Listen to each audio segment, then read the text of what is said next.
Vous êtes sur le point de plonger dans l'un des mystères les plus anciens et sacrés de l'existence. Où Dieu se trouvait-il avant la création des cieux et de la terre? Avant Genèse 1:1, il n'existait ni temps, ni espace, ni matière. Il n'y avait ni lumière, ni ténèbres. Rien. À part Dieu. Il était. Il est. Et il le sera toujours. Mais cette éternité, qui dépasse l'entendement humain, soulève une question qui résonne parmi les théologiens, les érudits et les chercheurs de vérité. Où le Créateur habitait-il? La Bible affirme que Dieu est éternel, mais les détails concernant sa demeure avant l'établissement du monde restent l'un des grands mystères spirituels. Cette vidéo se penchera en profondeur sur une investigation théologique et biblique du trône éternel, fondée sur des textes tels que les psaumes, Ézéchiel, l'Apocalypse et même sur des traditions juives et apocryphes.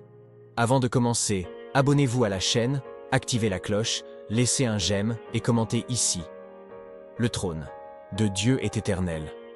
Cela aide ce message à toucher davantage de vie. La Bible déclare dans Ésaïe 66:1 que le ciel est le trône de Dieu, et la terre est le tapis sur lequel reposent ses pieds. Mais ce ciel dont parle Ésaïe est la voûte céleste créée dans la Genèse. Et avant cela, si le ciel n'existait pas encore, où était ce trône? La réponse ne se trouve pas dans une géographie cosmique, mais dans la nature spirituelle de Dieu. Le trône de Dieu n'a pas été créé, il est éternel, tout comme Dieu lui-même. C'est un trône qui ne dépend ni du temps ni de l'espace physique. Et cela change tout. Car si le trône est éternel, cela signifie que l'autorité, la justice et la gloire de Dieu ont toujours existé, même avant toute création. Le psaume 93:2 affirme clairement « Ton trône est établi dès toujours, tu es d'une éternité ». Ici, le psalmiste ne fait pas référence à un trône physique dans un ciel visible, mais plutôt à la réalité spirituelle absolue et éternelle de Dieu. Son trône est l'expression de sa souveraineté inébranlable. Un trône qui existait avant les anges, avant la lumière, avant le temps. La tradition chrétienne primitive et la pensée juive s'accordent à dire que Dieu habite un domaine inaccessible à la création, un royaume spirituel pur et infiniment saint, où sa gloire brille sans limite. Un lieu que nous peinons même à appeler lieu, puisqu'il se situe hors de la structure que nous connaissons comme réalité. Dans les traditions juives les plus anciennes, notamment dans les écrits du Talmud et de la littérature mystique, on trouve des références au Haravot, le plus élevé des 7 cieux. C'est sur ce plan suprême que se situerait le Kisei HaKavod, le trône de la gloire. Ce n'est pas un trône ordinaire, ni une chaise littérale, mais bien la manifestation de l'autorité éternelle de Dieu. Enveloppé de feu, illuminé d'une lumière inaccessible, et entouré d'êtres spirituels d'une pureté extrême. Cette vision a fortement influencé les premiers chrétiens qui en vinrent à comprendre que le trône de Dieu n'avait pas été construit, mais révélé, et que de cette source éternelle émanait toute chose créée. En d'autres termes, le trône existait avant l'univers, et c'est de là que tout procède. Dans l'Apocalypse 4, l'apôtre Jean a une vision extraordinaire du trône de Dieu. Il voit un trône dans le ciel, avec quelqu'un assis dessus, entouré de 24 anciens, de coups de foudre, de tonnerre et de 7 flambeaux de feu.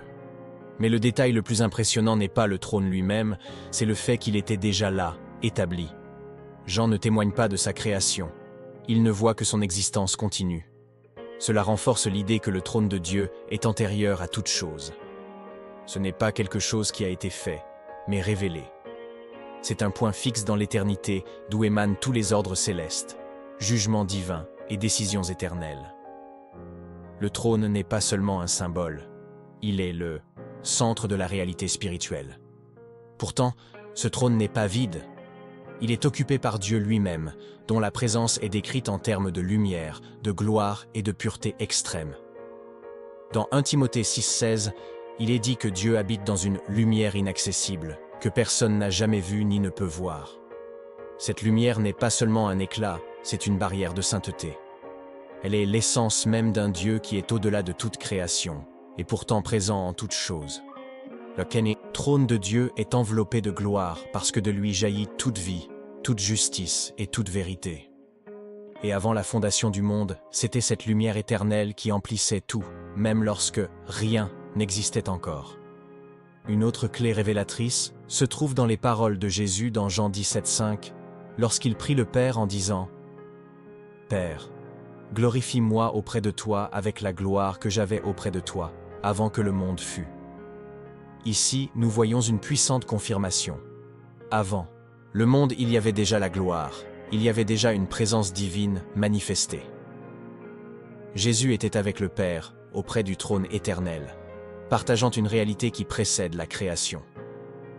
Cela nous montre que le trône de Dieu est également le lieu où réside le Verbe, le Logos éternel, qui s'est fait chair par la suite. Par conséquent, le trône n'est pas seulement le siège de l'autorité, il est le centre de la communion trinitaire, de la relation éternelle entre le Père, le Fils et l'Esprit. Outre dans Proverbe 8, la sagesse est presque personnifiée, déclarant « L'Éternel m'a possédé au commencement de son œuvre, avant ses œuvres les plus anciennes. J'étais avec lui lorsqu'il établissait les cieux. » De nombreux théologiens interprètent cette sagesse comme une préfiguration du Christ éternel. Cela renforce l'idée qu'il existait déjà de l'ordre, de la gloire et une présence réelle avant la création, et que cet ordre émane du trône. Un trône qui n'est pas lié au temps, ni aux étoiles, ni aux planètes, mais plutôt à une dimension supérieure. Un royaume spirituel qui n'a jamais eu de commencement ni de fin. Un royaume qui existait bien avant le « que la lumière soit ». La révélation du trône éternel apparaît aussi dans des textes apocryphes, en particulier dans le livre d'Hénoch, qui était largement lu parmi les Juifs et les chrétiens du 1er siècle. Dans ce livre, le prophète Hénoch est emmené au ciel, où il voit un trône fait de cristal enflammé, entouré de chérubins et baigné dans une lumière indescriptible. Cette description fait écho à celle de Daniel 7, où l'Ancien des Jours est assis sur un trône de feu, vêtu de robes blanches comme neige. Cela indique que la vision du trône divin a toujours été au cœur des expériences célestes, et que Dieu n'était pas inactif avant la création. Il régnait déjà en gloire, entouré d'êtres spirituels purs et saints.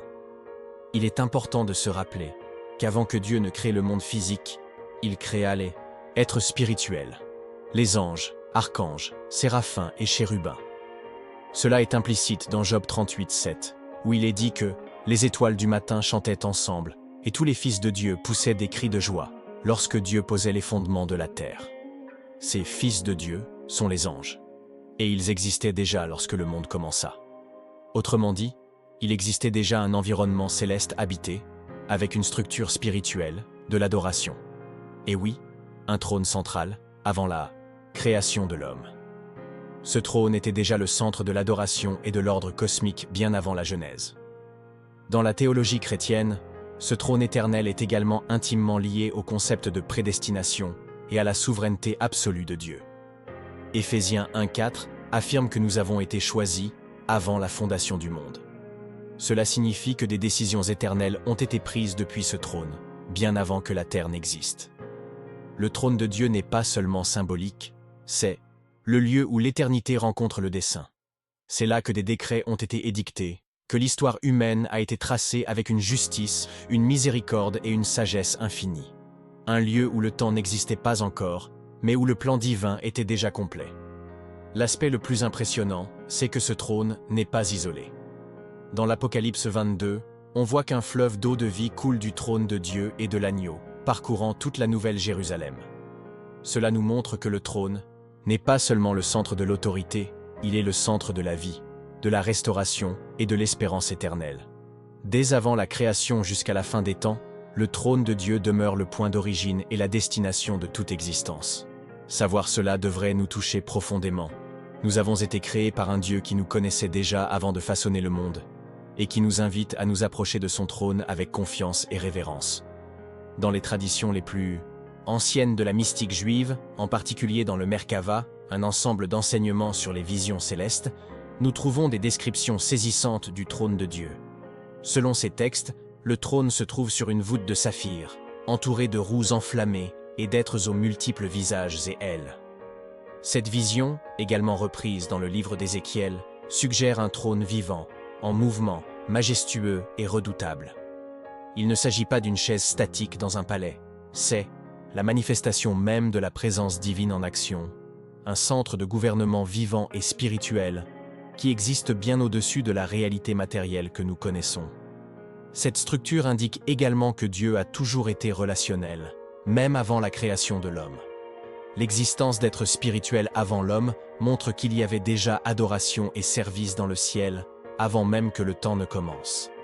Le trône éternel n'était pas dans le silence, mais dans les louanges des anges, dans la manifestation de la gloire, dans le mouvement des armées célestes. Cela renforce aussi une vérité profonde. Dieu n'a pas créé l'homme parce qu'il était seul, mais par amour et dans un dessein éternel. Le trône était déjà entouré de cœurs célestes, et pourtant, il désirait créer quelqu'un à son image pour partager cette communion. Au fur et à mesure que nous approfondissons notre compréhension de ce trône éternel, nous nous rendons compte qu'il est également le lieu du jugement final. L'Apocalypse 20:11 parle d'un grand trône blanc devant lequel tous les morts seront jugés. Cela signifie que le trône qui existait avant la création sera aussi le trône présent après la fin de toute chose. Il est au-delà du temps, mais agit en son sein. C'est le point fixe de l'éternité où commence et se termine l'histoire de la création. Aucune injustice ne passera inaperçue devant lui. Aucune âme ne sera ignorée. Devant ce trône, tous se prosterneront, aussi bien les rois de la terre que les anges déchus. Et si ce trône a toujours existé, qu'est-ce que cela nous révèle sur la nature même de Dieu? Il nous montre que Dieu est immuable, souverain et éternel. Que son règne n'a pas eu de commencement et n'aura jamais de fin. Que tout ce qui fut, est et sera, fait partie de lui. Le trône est le symbole suprême de sa gloire, mais aussi de son accessibilité. Hébreux 4:16 nous invite. Approchons-nous donc avec assurance du trône de la grâce. Ce trône, qui existait avant la création, est désormais accessible à l'homme par le moyen du Christ. L'Éternel est devenu accessible au fini. Et cela change tout. Au fil des Écritures, la révélation du trône de Dieu devient de plus en plus claire. Dans l'Exode, par exemple, lorsque Moïse monte au Sinaï, il ne reçoit pas seulement des lois. Il a aussi des aperçus de réalités célestes. Dieu ordonne que le tabernacle soit fait selon le modèle qui t'a été montré sur la montagne. Exode 25:40. Ce modèle est une copie du trône et du sanctuaire céleste. En d'autres termes, le lieu le plus sacré sur terre n'était qu'une ombre du lieu où Dieu régnait déjà. Cela montre qu'à l'ère de l'Ancien Testament, le trône éternel guidait déjà les détails du culte, de l'adoration et de la présence divine parmi les hommes. Cette idée est renforcée dans Hébreux 8:5, qui affirme que les prêtres de l'Ancienne Alliance servent d'exemple et d'ombre des choses célestes. Le trône de Dieu n'était donc pas une nouveauté pour les cieux, c'était l'origine de tout. Chaque objet du tabernacle, chaque élément du temple reflétait une vérité plus profonde. Le ciel était déjà structuré, la gouvernance divine opérait déjà, et l'homme était invité à la reproduire sur terre. Le trône éternel non seulement précédait la création, mais s'est aussi infiltré dans l'histoire, se manifestant lors de moments cruciaux par des visions, des rêves et des rencontres réelles avec le divin. Les prophètes, en particulier Ésaïe, Ézéchiel et Daniel, témoignèrent de ce trône avec des détails qui dépassent l'imagination. Ésaïe vit le Seigneur assis sur un trône élevé et sublime, dont les pans de sa robe remplissèrent le temple. Les séraphins voltigeaient autour de lui en proclamant « Saint, Saint, Saint est le Seigneur des armées ». Cette scène montre que le trône n'est pas seulement le pouvoir, il est la sainteté pure. Ézéchiel vit le trône sur une voûte de cristal, soutenu par des êtres vivants aux multiples visages. Daniel, quant à lui, vit un trône d'où s'échappèrent des torrents de feu. Chacune de ces visions renforce l'idée que ce trône est majestueux, actif, vivant et absolument sacré. Mais dans l'Apocalypse, la révélation atteint son paroxysme. Jean voit le trône de Dieu comme le centre de tout. Des éclairs, du tonnerre et des voix en émanent. Devant lui se trouve une mer de verre, des créatures couvertes d'yeux l'entourent, et toute l'adoration cosmique se dirige vers lui. Le trône est le centre du ciel, et tout le reste tourne autour de lui. Il n'est pas seulement le commencement de la création, mais aussi la destination finale de tout être vivant. Jean voit des livres s'ouvrir devant le trône. Il voit les justes être scellés et les méchants jugés. Enfin, il voit le trône et l'agneau ensemble, en parfaite unité, régnant pour toujours. Et voilà la plus grande révélation. Le trône éternel sera partagé avec ceux qui vaincront. Tout au long de l'Apocalypse, nous percevons que le trône de Dieu est le centre du drame spirituel de la fin des temps. Chaque sceau qui est brisé, chaque trompette qui retentit, chaque coupe qui est déversée, tout découle de décisions émanant de ce trône. Il n'est pas un symbole passif, mais un trône de jugement, de justice et de rédemption. C'est là que le Christ, l'agneau, reçoit le livre scellé aux 7 sceaux, et lui seul est digne de l'ouvrir. Cela nous montre que le trône éternel n'est pas seulement le lieu de la création, mais aussi celui du jugement final. Rien n'échappe au regard de celui qui y est assis. Aucune injustice ne sera oubliée. Aucune larme ne passera inaperçue. Ce qui est encore plus surprenant, c'est que ce même trône qui représente la justice est aussi appelé trône de la grâce. Hébreux 4:16. Par le Christ, ce trône devient accessible. Un lieu qui autrefois était enveloppé de feu, de sainteté et de crainte s'ouvre désormais aux hommes qui croient. Le voile a été déchiré, le chemin a été ouvert et l'invitation est lancée. Approchons-nous avec assurance. C'est extraordinaire. Le Dieu éternel, qui régnait avant l'existence des cieux, invite maintenant les pécheurs rachetés à s'approcher de sa gloire. Le trône qui jugeait auparavant accueille désormais. Il incarne la justice et la miséricorde, la gloire et la compassion, le jugement et le salut. Et cela ne s'arrête pas là.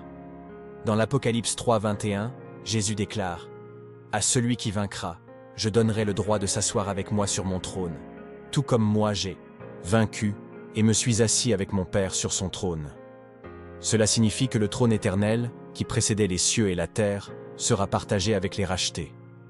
Cette promesse est presque inconcevable. Nous deviendrons héritiers du trône éternel, participants de l'autorité divine, unis à l'agneau dans la gloire.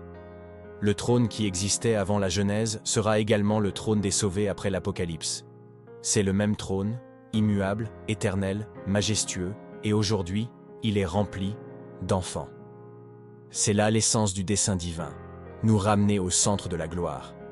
L'homme a été créé à l'image de Dieu et a perdu sa communion avec le trône à cause du péché. Mais en Christ, le chemin a été restauré. Désormais, nous marchons vers ce trône, vers l'éternité qui existait avant la création. Nous rentrons chez nous. Le trône de Dieu dépasse le simple symbole religieux. Il est la destination finale de ceux qui ont été purifiés par le sang de l'agneau. C'est vers lui que toute l'histoire tend. Et c'est devant ce trône que chaque genou se pliera, dans les cieux, sur la terre et sous la terre. Réfléchir au trône éternel de Dieu, c'est aussi méditer sur la fin de notre chemin ici-bas. Pour beaucoup, en particulier pour ceux qui ont vécu plusieurs décennies, cette réalité devient plus proche, plus concrète.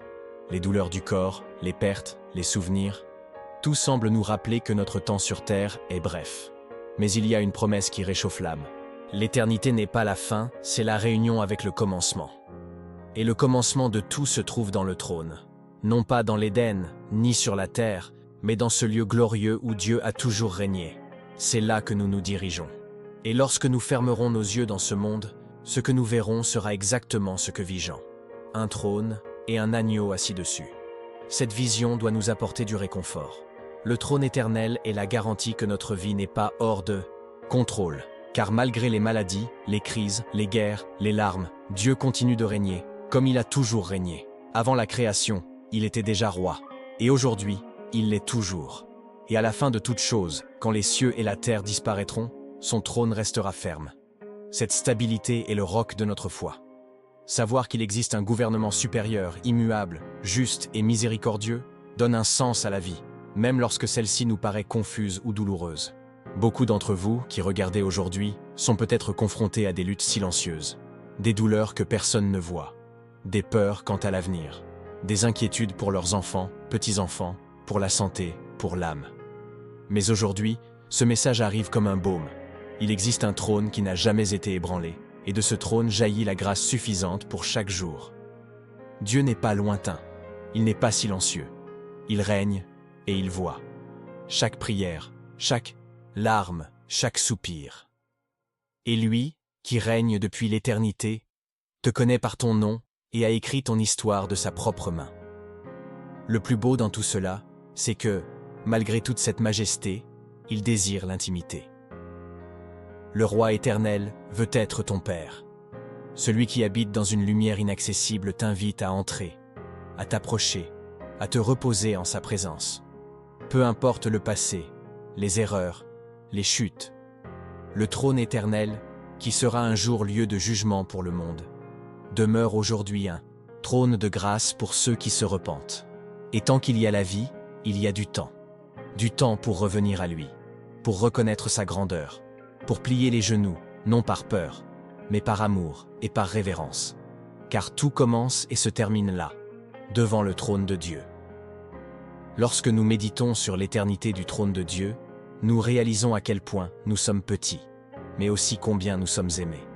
Car ce trône, qui existait avant le temps, qui a vu naître les étoiles et la chute des royaumes, nous réserve encore une place. Il n'existe aucun péché d'une gravité telle qu'il ne puisse être effacé par le sang de l'agneau. Il n'existe aucune vie d'une telle désolation qu'elle ne puisse être restaurée par celui qui règne sur toutes choses.